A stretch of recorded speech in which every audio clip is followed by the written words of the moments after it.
Hormuz খুলে না দিলে ইরানকে উড়িয়ে দেওয়ার হুঁশিয়ারি ট্রাম্পের, পাত্তা দিচ্ছে না তেহরান, পাল্টাপাল্টি হামলা চলছে।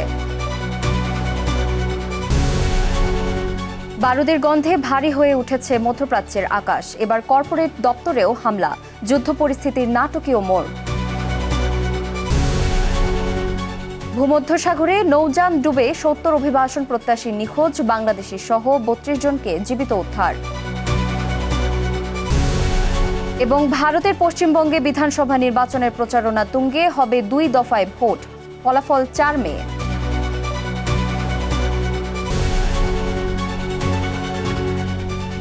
বিশ্বজুড়ে ঘটে যাওয়া দিনের গুরুত্বপূর্ণ ঘটনাবলী নিয়ে আরটিভির নিয়মিত আয়োজন সারাদিনের বিশ্বে আপনাদের সঙ্গে আছি আমি নুসরাত জাহান রাকা। মঙ্গলবার পর্যন্ত সময় আছে, এরপরে নেমে আসবে নরক। হরমুজ প্রণালী খুলে দিতে এভাবেই ইরানকে হুমকি দিয়েছেন মার্কিন প্রেসিডেন্ট ডোনাল্ড ট্রাম্প। তবে ট্রাম্পের আলটিমেটাম প্রত্যাখ্যান করেছে ইরান, একে যুদ্ধাপরাধ হিসেবে আখ্যা দিয়েছে তেহরান। এর মধ্যেই চলছে পাল্টাপাল্টি হামলা। ইসরায়েলের হাইফায় আঘাত হেনেছে ইরানি ক্ষেপণাস্ত্র, গালফ অঞ্চলেও সমান তালে হামলা চলছে। অন্যদিকে তেহরানেও চলছে যুক্তরাষ্ট্র ও ইসরায়েলের যৌথ বিমান হামলা। ইমতিয়াজ আহমেদের রিপোর্ট। আকাশে গর্জন আর নিচে ধ্বংসস্তূপ, মধ্যপ্রাচ্যের মাঠের লড়াই এখন আরও ভয়াবহ। তেহরানের হৃৎপিণ্ডে আবারও আঘাত এনেছে যুক্তরাষ্ট্র ও ইসরায়েলি বিমান বাহিনী। হামলার পর উদ্ধার অভিযানে নেমেছে ইরানের রেড ক্রিসেন্ট সোসাইটি। অন্যদিকে ইসরায়েলের হাইফায় আবাসিক ভবনে সরাসরি আঘাত এনেছে ইরানি ক্ষেপণাস্ত্র। ইসরায়েলি সংবাদ মাধ্যম বলছে ৩ দফায় ১০টিরও বেশি ক্ষেপণাস্ত্র ছুড়েছে ইরান। ইরানের হামলার পরিধি কেবল ইসরায়েলি সীমাবদ্ধ নেই, গালফ অঞ্চলেও অব্যাহত রয়েছে হামলা। কুয়েতের বিদ্যুৎ ও পানি শোধন কেন্দ্র এবং বাহরাইনের তেল স্থাপনাতেও আঘাত এনেছে ইরান। সংঘাতের দাবানল আরও উস্কে দিয়েছেন মার্কিন প্রেসিডেন্ট ডোনাল্ড ট্রাম্প। মঙ্গলবার পর্যন্ত সময় বেঁধে দিয়ে ট্রাম্প হুঁশিয়ারি দিয়েছেন, হরমুজ প্রণালী খুলে দেয়া না হলে ইরানি বিদ্যুৎ কেন্দ্র আর সেতুগুলোকে মাটির সঙ্গে মিশিয়ে দেওয়া হবে। ট্রাম্প বলছেন, ইরানের উপর নরক নেমে আসবে। ট্রাম্পের এ হুমকিকে অপরাধী মানসিকতার বহিঃপ্রকাশ বলে উড়িয়ে দিয়েছে তেহরান। পররাষ্ট্র মন্ত্রণালয়ের মুখপাত্র ইসমাইল বাঘাই সাফ জানিয়ে দিয়েছেন, ইরানের অবকাঠামোতে হামলা হলে এর দাঁতভাঙা জবাব দেওয়া হবে। এদিকে ইরানকে ট্রাম্পের দেওয়া হুমকিকে উন্মাদনা ও যুদ্ধাপরাধ বলে নিন্দা জানিয়েছে ডেমোক্র্যাট শিবির। মধ্যপ্রাচ্যে যখন বারুদের গন্ধ, তখন এশিয়ার শেয়ার বাজারে দেখা গেছে ভিন্ন চিত্র। ট্রাম্পের নরক নামানোর হুমকির মধ্যেও ঊর্ধ্বমুখী জাপান ও দক্ষিণ কোরিয়ার stock market. Imtiaz Ahmed, RTV. মধ্যপ্রাচ্যের রাজনীতিতে বোমার মতো ফাটল ডোনাল্ড ট্রাম্পের নতুন দাবি। ফক্স নিউজকে দেওয়া সাক্ষাৎকারে ট্রাম্প জানিয়েছেন, কুর্দিদের হাত দিয়ে ইরানি বিক্ষোভকারীদের জন্য বিপুল অস্ত্র পাঠিয়েছিল ওয়াশিংটন। কিন্তু সেই ভয়ঙ্কর সরঞ্জামগুলো গেল কোথায়? কার হাতে এখন সেই মার্কিন অস্ত্র? একদিকে সব গুড়িয়ে দেওয়ার হুমকি, অন্যদিকে একদিনেই শান্তি চুক্তির আশা। ট্রাম্পের এই দ্বিমুখী বার্তার নেপথ্যে কি চলছে? নতুন কোনো সামরিক অভিযান নাকি শুধুই রাজনৈতিক চাল? মধ্যপ্রাচ্যের রাজনীতিতে আবারও বিস্ফোরক দাবি। মার্কিন প্রেসিডেন্ট ডোনাল্ড ট্রাম্প বলেছেন, ইরানের বিক্ষোভকারীদের কাছে অস্ত্র পাঠানোর চেষ্টা করেছিল যুক্তরাষ্ট্র, আর সে অস্ত্র পাঠানো হয়েছিল কুর্দিদের মাধ্যমে। ফক্স নিউজকে দেওয়া সাক্ষাৎকারে ট্রাম্প জানান, কুর্দিদের মাধ্যমে যুক্তরাষ্ট্র বিক্ষোভকারীদের কাছে প্রচুর অস্ত্র পাঠিয়েছে। তবে বিস্ময়কর বিষয় হলো, এই অস্ত্র নাকি বিক্ষোভকারীদের হাতে পৌঁছায়নি। তাহলে সে অস্ত্র গেল কোথায়? কার হাতে রয়ে গেল এই ভয়ঙ্কর সরঞ্জাম? ট্রাম্প নিজেই ইঙ্গিত দিয়েছেন, সম্ভবত কুর্দিরাই অস্ত্রগুলো নিজেদের কাছে রেখে দিয়েছে, যদিও নির্দিষ্ট করে কোনো গোষ্ঠীর নাম উল্লেখ করেননি তিনি। তবে এই বক্তব্য নতুন করে প্রশ্ন তুলেছে, মধ্যপ্রাচ্যে গোপন অস্ত্র সরবরাহের খেলায় ঠিক কী চলছে? ট্রাম্পের এ দাবি সামনে আসার পর পরিস্থিতি আরও উত্তপ্ত হয়ে ওঠে। ট্রাম্প তার সামাজিক মাধ্যম ট্রুথ সোশ্যালে সরাসরি হুমকি দেন, নির্দিষ্ট সময়ের মধ্যে পরিস্থিতি নিয়ন্ত্রণে না এলে ইরানে বড় ধরনের হামলা চালানো হতে পারে, এমনকি সবকিছু গুঁড়িয়ে দেওয়া হবে বলেও মন্তব্য করেন তিনি। তবে এটা কি শুধুই রাজনৈতিক চাপ, নাকি সত্যিই আসছে নতুন কোনো সামরিক অভিযান? যদিও নাটকীয়ভাবে এই কঠোর হুমকির পর ভিন্ন সুরেও কথা বলেছেন ট্রাম্প। ট্রাম্পের দাবি, খুব দ্রুত ইরানের সঙ্গে একটি চুক্তি হতে পারে, এমনকি একদিনের মধ্যেই সমঝোতায় পৌঁছানোর আশাও প্রকাশ করেন তিনি। একদিকে যুদ্ধের হুমকি, অন্যদিকে আলোচনার ইঙ্গিত। দ্বিমুখী বার্তায় আরও বিভ্রান্ত বিশ্ব। এদিকে সংবাদ মাধ্যম বিবিসি বলছে, ট্রাম্পের এর বক্তব্যের পর কূটনৈতিক মহলে শুরু হয়েছে আলোচনা সমালোচনা। তবে শুরু থেকেই ইরান এসব দাবি অস্বীকার করে আসছে। ইরানের স্পষ্ট জবাব, যুক্তরাষ্ট্রের সঙ্গে কোনো ধরনের আলোচনায় যাবে না তারা। তাহলে কি এটি কেবল রাজনৈতিক কৌশল নাকি আড়ালে চলছে বড় কোনো পরিকল্পনা? বিশ্লেষকরা বলছেন, এ ধরনের বক্তব্য শুধু সামরিক উত্তেজনা বাড়ায় না, বরং পুরো অঞ্চলে তৈরি করে অস্থিতিশীলতা। কুর্দিদের মাধ্যমে অস্ত্র পাঠানোর অভিযোগ সত্য হলে তা আন্তর্জাতিক আইন ও আঞ্চলিক নিরাপত্তার জন্য বড় হুমকি হয়ে দাঁড়াতে পারে। সব মিলিয়ে বলাই যায় পরিস্থিতি বেশ জটিল। একদিকে গোপন অস্ত্র সরবরাহের অভিযোগ, অন্যদিকে সরাসরি হামলার হুমকি, আবার একই সঙ্গে শান্তি আলোচনার সম্ভাবনা। সবকিছু মিলিয়ে মধ্যপ্রাচ্য যেন এক অদৃশ্য আগ্নেয়গিরির উপর দাঁড়িয়ে। ইমতিয়াজ আহমেদ, RTV। বারুদের গন্ধে ভারী হয়ে উঠেছে মধ্যপ্রাচ্যের আকাশ। রণক্ষেত্র ছাড়িয়ে সংঘাতের বিস্তার ঘটছে সমুদ্র থেকে কর্পোরেট দপ্তরেও। ইরান ইসরায়েল যুদ্ধের ৩৮তম দিনে এসে পরিস্থিতি এক নাটকীয় মোড় নিয়েছে। অপারেশন ট্রু প্রমিসের নতুন ধাপে এবার সরাসরি পাল্টা আঘাত শুরু করেছে ইরান। বাকিটা ইমতিয়াজ আহমেদের রিপোর্টে। যুদ্ধের ৩৮তম দিনে এসে দৃশ্যপট যেন হঠাৎ করেই নাটকীয় মোড় নিয়েছে। টানা উত্তেজনার পর এবার সরাসরি পাল্টা আঘাত শুরু করেছে ইরান। অপারেশন ট্রু প্রমিসের নতুন ধাপে ইরানের দাবি, এটি তাদের প্রত্যাঘাতের ৯৭তম ঢেউ। প্রশ্ন উঠছে, এই সংঘাত কি এখন পূর্ণাঙ্গ আঞ্চলিক যুদ্ধে রূপ নিতে যাচ্ছে? ঠিক এভাবেই ভোরের অন্ধকার ভেদ করে একের পর এক ব্যালিস্টিক মিসাইল ছোড়া হয়। এর কম্পন নাকি অনুভূত হয়েছে বাহরাইন থেকে সংযুক্ত আরব আমিরাত পর্যন্ত। তেহরানের দাবি, হামলায় তারা মার্কিন প্রতিরক্ষা ব্যবস্থার গুরুত্বপূর্ণ অংশকে লক্ষ্য করে আঘাত এনেছে। বিশেষ করে যুক্তরাষ্ট্রের অত্যাধুনিক প্যাট্রিয়ট মিসাইল ডিফেন্স সিস্টেম ও হাইমার্স রকেট ব্যাটারিকে ধ্বংস করার দাবি করেছে তারা। যদিও এ দাবি স্বাধীনভাবে যাচাই করা কঠিন, তবে আঞ্চলিক উত্তেজনা যে চরমে পৌঁছেছে তা বেশ স্পষ্ট। এই অভিযানে ব্যবহার করা হচ্ছে ইরানের সবচেয়ে উন্নত অস্ত্র ভাণ্ডারের কিছু নাম। হাজ কাসেম, খাইবার শিকান, কদরের মতো ইরানের সবচেয়ে উন্নত অস্ত্র ভাণ্ডারের কিছু নাম। মিসাইলগুলোর গতি ও নির্ভুলতা নিয়েই এখন সবচেয়ে বেশি আলোচনা হচ্ছে। বিশেষ করে মাল্টি ওয়ারহেড সক্ষমতার কারণে কদর মিসাইল একাধিক লক্ষ্যবস্তুতে আঘাত হানতে সক্ষম। ইরানের দাবি, এসব হামলায় ইসরায়েলের কিছু সামরিক স্থাপনা ক্ষতিগ্রস্ত হয়েছে। সংঘাতের বিস্তার শুধু এখানেই থেমে নেই। সংযুক্ত আরব আমিরাতে অবস্থিত একটি মার্কিন কমান্ড সেন্টার ও প্রশিক্ষণ স্থাপনা ও লক্ষ্যবস্তু হয়েছে। এমনকি আন্তর্জাতিক প্রযুক্তি কোম্পানি ওরাকল কর্পোরেশনের কিছু স্থাপনা ক্ষতিগ্রস্ত হয়েছে বলেও দাবি করে বেশ কয়েকটি গণমাধ্যম। বিশেষজ্ঞদের দাবি, যুদ্ধ সামরিক ছাড়াও বেসামরিক ও কর্পোরেট অবকাঠামোর দিকেও ছড়িয়ে যাচ্ছে।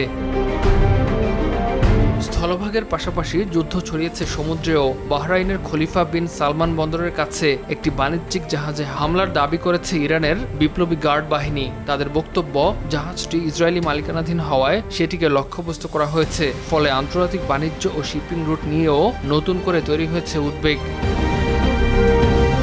এই সংঘাতের আরেকটি গুরুত্বপূর্ণ দিক হলো যুক্তরাষ্ট্রের অবস্থান। ইতোমধ্যে মধ্যপ্রাচ্যে নিজেদের বিভিন্ন ঘাঁটিতে উচ্চ সতর্কতা জারি করেছে যুক্তরাষ্ট্র। বিশ্লেষকরা বলছেন, জর্ডান, কুয়েত ও সৌদি আরবে অবস্থিত মার্কিন সামরিক ঘাঁটিগুলো এখন সরাসরি মিসাইলের ঝুঁকির মধ্যে রয়েছে। এর আগে সৌদি আরবের প্রিন্স সুলতান এয়ারবেজে একটি মার্কিন নজরদারি বিমান ধ্বংস হওয়ার ঘটনাও উত্তেজনা বাড়িয়ে দেয়। সব মিলিয়ে গত এক মাসে শত শত কোটি ডলারের সামরিক সরঞ্জাম ক্ষতিগ্রস্ত হওয়ার দাবি সামনে এসেছে। ওয়াশিংটনে এখন বিরাজ করছে এক ধরনের চাপা উত্তেজনা। কারণ এই সংঘাত যদি আরও বিস্তৃত হয়, তাহলে তা শুধু মধ্যপ্রাচ্য নয়, পুরো বিশ্বকেই অস্থিতিশীল করে তুলতে পারে। প্রশ্ন হলো, এই যুদ্ধ কোথায় গিয়ে থামবে? এটি কি সীমিত আঞ্চলিক সংঘাত হিসেবেই থাকবে, নাকি ধীরে ধীরে বড় ধরনের বৈশ্বিক সংঘর্ষে রূপ নেবে? আহমেদ, RTV। একটি যুদ্ধ যেখানে কোনো বিস্ফোরণ ছাড়াই মুহূর্তে অচল হয়ে যেতে পারে পুরো একটি দেশ। ইএমপি হামলায় বন্ধ হয়ে যেতে পারে বিদ্যুৎ, ইন্টারনেট ও সব যোগাযোগ। হিরোশিমা ও নাগাসাকিতে পারমাণবিক বোমার ভয়াবহতা পেছনে ফেলেই বিশ্ব এখন আরও জটিল প্রযুক্তি নির্ভর যুদ্ধের মুখে। মধ্যপ্রাচ্যের উত্তেজনায় সেই সংখ্যা বাড়ছে প্রতিদিন। এই অদৃশ্য যুদ্ধে সবচেয়ে বড় শিকার সাধারণ মানুষ। আরও জানাচ্ছেন সামিউল শিহাব।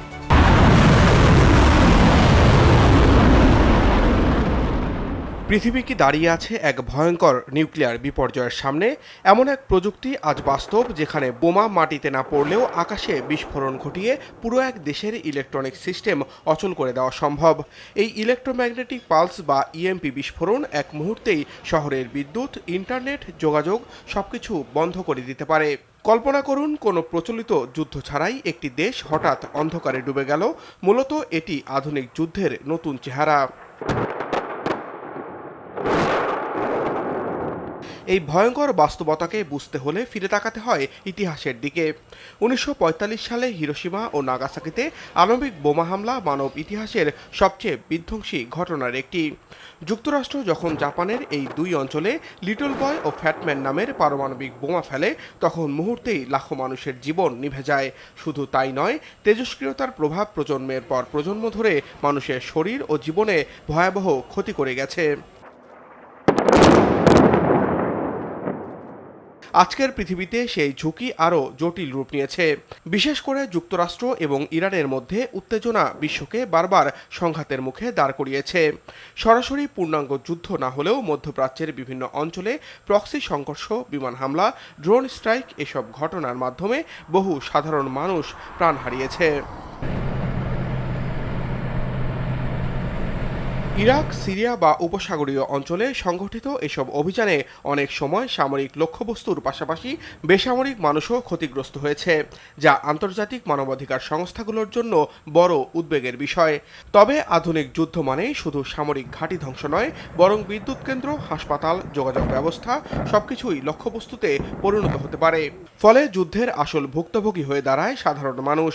খাদ্য সংকট, চিকিৎসা সেবা ভেঙে পড়া, পানির অভাব এসব মিলিয়ে একটি দেশের মানবিক পরিস্থিতি হয়ে ওঠে ভয়াবহ। এর সাথে যুক্ত হয়েছে হাইপারসনিক মিসাইলের মতো নতুন প্রযুক্তি। রাশিয়া সহ বিভিন্ন শক্তিধর দেশ এমন মিসাইল তৈরি করেছে যা শব্দের গতির বহুগুণ দ্রুত ছুটতে পারে। এই প্রযুক্তি যুদ্ধকে আরও অনিশ্চিত করে তুলেছে, কারণ প্রতিরোধের সময় প্রায় নেই বললেই চলে। ফলে একটি ভুল সিদ্ধান্ত বা ভুল হিসাব ডেকে আনতে পারে বড় ধরনের বিপর্যয়। বর্তমান বিশ্ব পরিস্থিতি তাই অনেক বিশ্লেষকের কাছে উচ্চ ঝুঁকিপূর্ণ সময় হিসেবে বিবেচিত হচ্ছে। মধ্যপ্রাচ্যের উত্তেজনা, ইউরোপের যুদ্ধ, এশিয়ায় শক্তির প্রতিযোগিতা সব মিলিয়ে পৃথিবী যেন একটি অস্থিতিশীল ভারসাম্যের ওপর দাঁড়িয়ে রয়েছে। প্রশ্নটা তাই থেকেই যায়, তবে কি ধীরে ধীরে বড় কোনো বৈশ্বিক সংঘাতের দিকে এগিয়ে যাচ্ছে সবাই? তবে এই সংকট শুধু অস্ত্র বা রাজনীতির নয়, এটি মানবতার পরীক্ষা। ইতিহাস বারবার দেখিয়েছে, যুদ্ধের সবচেয়ে বড় মূল্য দিতে হয় সাধারণ মানুষকে, যাদের কোনো সিদ্ধান্ত নেওয়ার ক্ষমতা নেই, তবুও তারাই সবচেয়ে বেশি ক্ষতিগ্রস্ত হয়। তাই এই বাস্তবতায় সবচেয়ে জরুরি হলো সচেতনতা, মানবিকতা এবং দায়িত্বশীল চিন্তা। কারণ বিশ্ব রাজনীতি মানবিক না হলেও মানবতাকে রক্ষা করার দায় সবার। সামিউল শিহাব, RTV। মধ্যপ্রাচ্যে উত্তেজনা আরও তীব্র হচ্ছে। ইরানের ইসলামিক রেভলিউশনারি গার্ড কোর IRGCর গোয়েন্দা প্রধান মেজর জেনারেল সৈয়দ মজিদ খাদেমি যুক্তরাষ্ট্র ও ইসরায়েলের যৌথ হামলায় নিহত হয়েছে বলে জানিয়েছে তেহরান। এদিকে হত্যাকাণ্ডের দায় স্বীকার করে কঠোর বার্তা দিয়েছে ইসরায়েল। বিস্তারিত জানাচ্ছেন বিনিয়ামিন। ইরানের আধা সরকারি বার্তা সংস্থা ফার্সের বরাতে আন্তর্জাতিক সংবাদ মাধ্যমগুলো জানিয়েছে, সোমবার ভোরে ইসরায়েল ও যুক্তরাষ্ট্রের পরিচালিত এক অভিযানে নিহত হয়েছেন IRGCর গোয়েন্দা প্রধান মেজর জেনারেল সৈয়দ মাজিদ খাদেমি। এক বিবৃতিতে এ হামলাকে সন্ত্রাসী আক্রমণ বলে উল্লেখ করেছে IRGC, তবে আর বিস্তারিত কোনো তথ্য প্রকাশ করেনি তারা। এদিকে ইসরায়েলের প্রতিরক্ষা মন্ত্রী ইসরায়েল কাটস এক বিবৃতিতে এ হত্যাকাণ্ডের ঘোষণা দেন। তিনি বলেন, IRGCর গোয়েন্দা প্রধান তাদের রাতভর অভিযানে নিহত হয়েছে। একই সঙ্গে ইরানের বাকি নেতাদেরও খুঁজে বের করে হামলা চালানো হবে বলে হুঁশিয়ারি দেন তিনি। এর আগে যুক্তরাষ্ট্রের প্রেসিডেন্ট ডোনাল্ড ট্রাম্প ইরানকে হরমুজ প্রণালী পুনরায় খুলে দেওয়ার জন্য সময়সীমা বেঁধে দেন। তিনি হুঁশিয়ারি দিয়ে বলেন, নির্ধারিত সময়ের মধ্যে পরিস্থিতি স্বাভাবিক না হলে ইরানের অবকাঠামোর ওপর বড় ধরনের হামলা চালানো হবে। এর জবাবে আরো ভয়াবহ প্রতিশোধের হুঁশিয়ারি দিয়েছে ইরান। ইতোমধ্যেই ইসরায়েল সহ জর্ডান, ইরাক এবং উপসাগরীয় অঞ্চলে মার্কিন স্থাপনা লক্ষ্য করে গোয়েন্দা ও ক্ষেপণাস্ত্র হামলা চালিয়ে যাচ্ছে দেশটি। পাশাপাশি হরমুজ প্রণালীতে জাহাজ চলাচলেও বিধিনিষেধ আরোপ করেছে ইরান।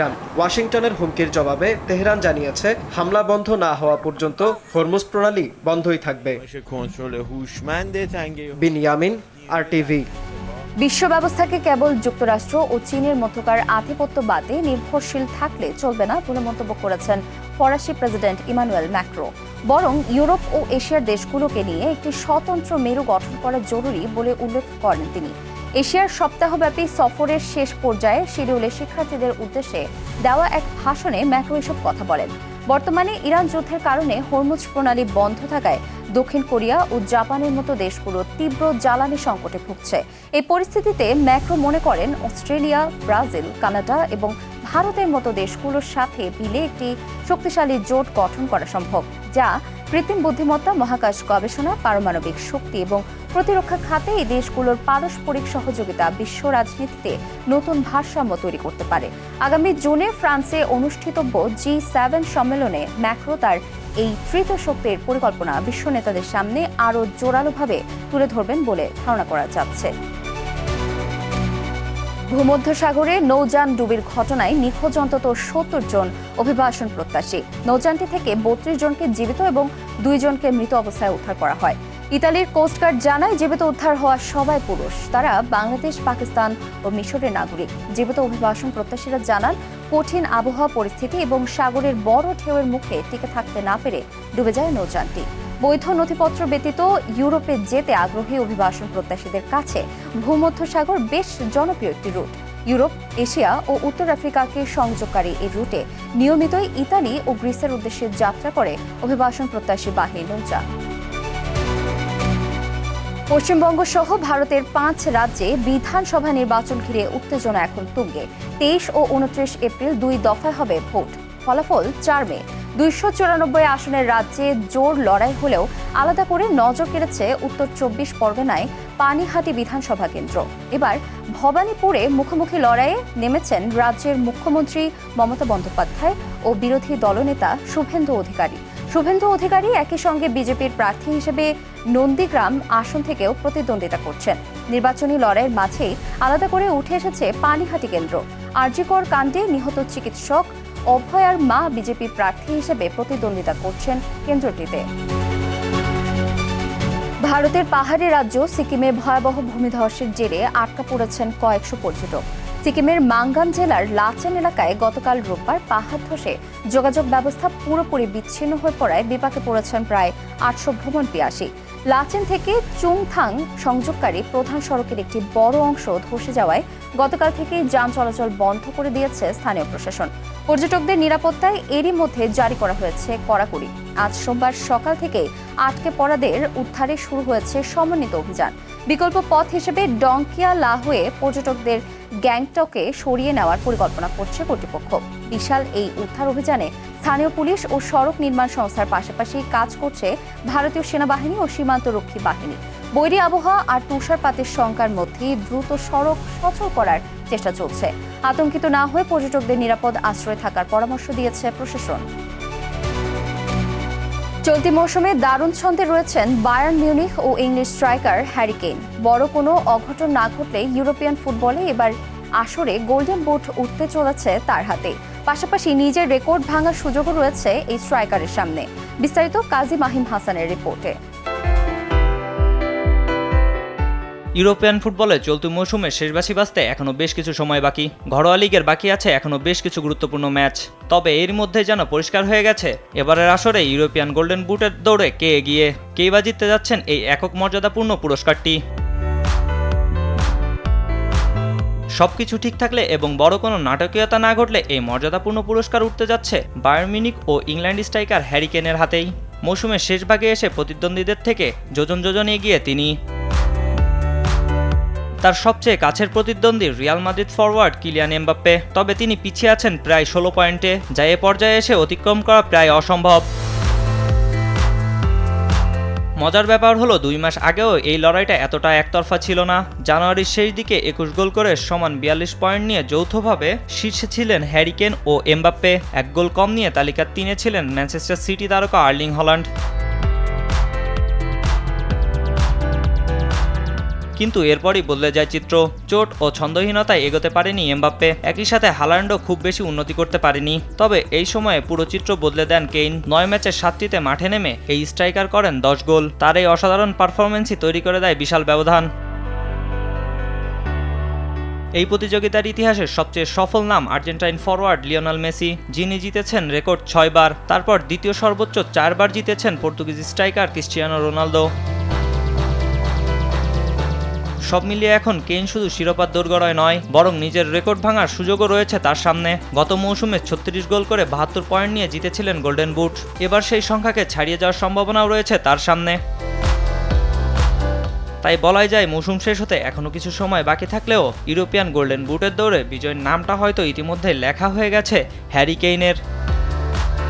কাজী মাহিম হাসান, RTV।